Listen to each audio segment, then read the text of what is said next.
2006, nous avait demandé à nous, Recoli Théâtre, eh bien, de réaliser un spectacle collectivement avec des gens des quartiers. Alors, on a pris nos bâtons de pèlerin, on allait faire le tour des associations de Saint-Josse, et là, on a rencontré des gens qui venaient partout, du monde entier, et qui apprenaient le français à travers le cours d'alphabétisation. La première chose pour s'intégrer à un pays, pour le découvrir et pour y trouver une place, eh bien, c'est de parler la langue en question. Donc, on s'est dit, voilà, on leur a proposé, en fait, de faire partie de ce projet, un projet sur les rapports hommes-femmes. C'est quoi les rapports hommes-femmes pour vous, pour eux, dans ces quartiers-là? C'est ça qu'on leur a demandé. Et donc, on a travaillé pendant 1 an et demi. Et pendant un an et demi, on a vraiment réuni ces gens pour travailler, pour leur donner la parole autour de cette thématique-là. C'est quoi la problématique des rapports hommes-femmes aujourd'hui pour eux? Et tout ça a mené de fil en aiguille, avec beaucoup de difficultés, parce que bon, il y avait une pression sociale et culturelle énorme sur les gens. On s'est rendu compte à un moment donné qu'il y avait des femmes, par exemple, qui m'avaient dit caché qu'elles venaient à l'atelier théâtre, parce que c'était un petit peu mal vu de s'exprimer, et tout d'abord de faire partie d'un groupe mixte avec des hommes et des femmes. C'est pas toujours évident pour tout le monde de pratiquer ce genre de choses qui peuvent être évidentes pour nous. En fait, on est parfois étonné, mais c'est la réalité pour beaucoup de monde encore, ce genre de difficultés. Et on a fait une pièce, voilà, qui s'appelle Missing, et qui est interprétée par Meryem Erol, une femme turque en fait, qui depuis d'ailleurs retournée vivre en Turquie parce qu'elle était ici dans ce pays pour 5 ans. C'était un contrat déterminé que son mari avait pour donner cours en Belgique, et puis elle est retournée, si bien que maintenant, eh bien, on est obligé de la faire revenir en avion quand le volcan de Turquie pour partager avec des publics dont vous, par exemple, eh bien, ce spectacle encore une fois. Donc ce spectacle est joué par Meryem Erol et par Hamid Siar Ali, qui lui est un homme d'origine marocaine, plus exactement, qui vit ici quand même depuis pas mal d'années. Il est arrivé ici à l'âge de 16 ans, il va avoir une petite carrière. Ils sont accompagnés habituellement d'un chœur. Vous savez c'est quoi un chœur au théâtre? Tout le monde sait ce que c'est qu'un chœur?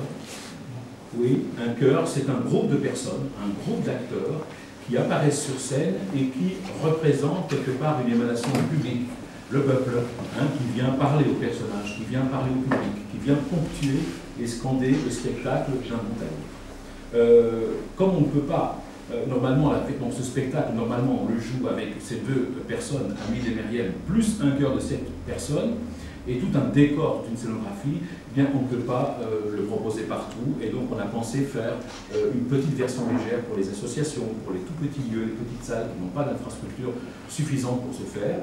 Et donc on le fait déjà depuis 2 ans, on va dans les associations, les écoles aussi par exemple, et ils sont 2 à jouer l'intégralité de la pièce, du texte donc, et moi, le metteur en scène du spectacle, eh bien je lis les passages du chœur. Donc ça, il va falloir faire un petit effort pour...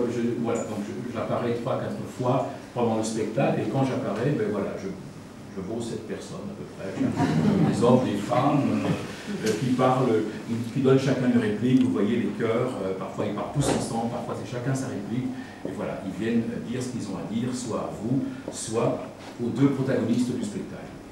Donc ça va se passer comme ça, donc trois apparitions de chœurs. D'abord un chœur d'hommes et de femmes qui apparaît et qui joue eh bien, les gens de l'atelier qui ne sont pas restés jusqu'au bout, qui ont préféré partir, qui ont eu peur de la pression sociale, qui ont eu peur des qu'en dira-t-on et de ce que dirait leur famille, et qui ne sont pas restés. Vous allez voir que le spectacle, dans une première partie, raconte l'histoire de l'atelier lui-même.